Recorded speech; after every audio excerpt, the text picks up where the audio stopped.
Comment votre chat active votre Feng Shui?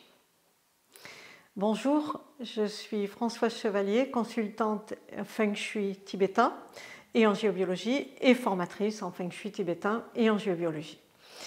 Eh bien, vous allez me dire, bah oui, comment est-ce possible? Comment le chat peut-il faire quelque chose dans ma maison? Eh bien, vous allez voir, il a deux façons de faire le chat qui sont très très bénéfiques pour nous et comment il vient activer et élever l'énergie dans notre maison. Première chose qu'il fait, il travaille sur la maison et la deuxième, il travaille sur nous. Quand il travaille sur la maison, vous avez dû remarquer que votre chat se pose toujours au même endroit.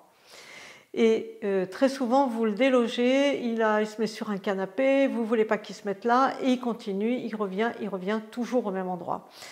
Et en fait, qu'est-ce qu'il fait quand il vient au même endroit? Le chat a la capacité de venir sur un endroit vibratoire qui est trop bas, sur le plan de l'énergie, où il n'y a pas assez d'énergie, et il élève l'énergie, c'est-à-dire il prend ce qui est négatif, il le traverse à travers lui et il le transforme en énergie positive. Et il fait ça particulièrement sur des croisements de réseaux, les réseaux Hartmann en particulier, qui sont des croisements d'énergie qu'on a souvent sur les maisons, et le chat se met toujours sur le même croisement, là où c'est le plus négatif. Et en fait, il reste là, il ronronne, il ronronne, il ronronne, et il enlève ce qui est négatif et il vous amène du positif. J'avais une voisine il y a quelques années de ça, on avait fait le feng shui chez elle, et elle avait 5 chats. Et les chats se relayaient en permanence sur son lit. Il y avait toujours un chat sur son lit, tout le temps, tout le temps, tout le temps. Et à peu près toujours au même endroit, ils étaient en 2 endroits, ils étaient toujours là. Et donc on a travaillé sur la maison, on a travaillé la géobiologie, on a écarté les réseaux, c'était bon.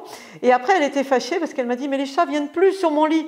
Et je dis oui, parce que maintenant ils choisissent où ils veulent aller, ils n'ont plus besoin de venir à cet endroit-là qui était ce qu'on appelle, nous en jargon, on appelle ça un endroit pathogène. C'est un endroit qui est trop bas en énergie, et comme c'est le lit, le chat le sait et il élève l'énergie. C'est fou, hein?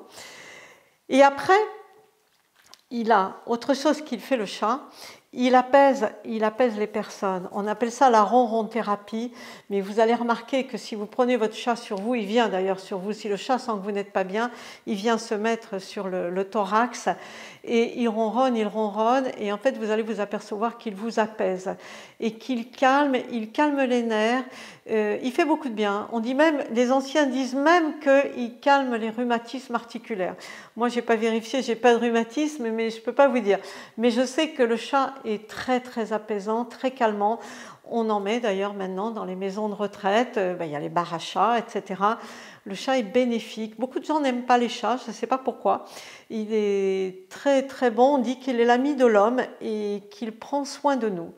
Donc voilà, si vous avez des maisons avec des chats, vous verrez, ce sera agréable pour vous, et le chat prend soin de votre maison et il élève son énergie. Donc si vous voulez en savoir un petit peu plus sur le Feng Shui, regardez du côté du site, du côté des formations, je vous mets le lien en dessous pour prendre un rendez-vous. C'est un rendez-vous gratuit. Si vous voulez faire une petite expertise sur votre vie professionnelle ou personnelle et regarder s'il y a des choses chez nous qui peuvent vous faire plaisir, prendre soin de votre habitat, prendre soin de vous, voilà, apprendre la géobiologie, je vous invite à prendre un rendez-vous et puis je vous dis à très vite.